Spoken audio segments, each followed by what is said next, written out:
आता बातमी नाशिकमधून आहे. नाशिकच्या 195 रुग्णालयांचं फायर ऑडिट झालंच नाही. नाशिकमधील रुग्णालयाच्या सुरक्षेचा प्रश्न आता त्यामुळे ऐरणीवर आलाय.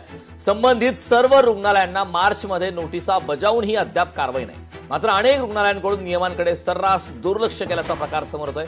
अमरावतीमध्ये जी काही घटना घडली त्याचं कारण म्हणजे फायर ऑडिटचा एक महत्वाचा मुद्दा होता आणि इतर आता ज्या काही घडामोडी आपल्या समोर येत आहेत राज्यभरातल्या महत्वाच्या हे घडामोडी आहेत. नाशिकमध्ये आपल्याकडे नाशिकच्या 195 रुग्णालयांचे फायर ऑडिट झाले नाही.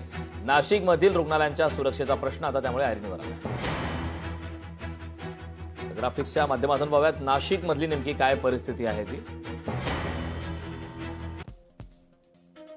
विभागनिहाय स्थिती पाहूया. पूर्व पश्चिम मध्ये 237 पैकी 41 ऑडिट बाकी आहेत.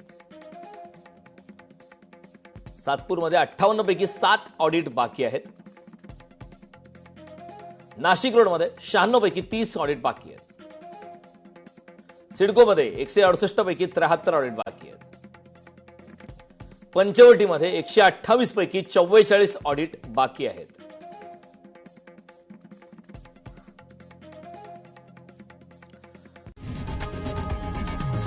लोकशाही मराठी ऐका, पहा, जागरूक रहा.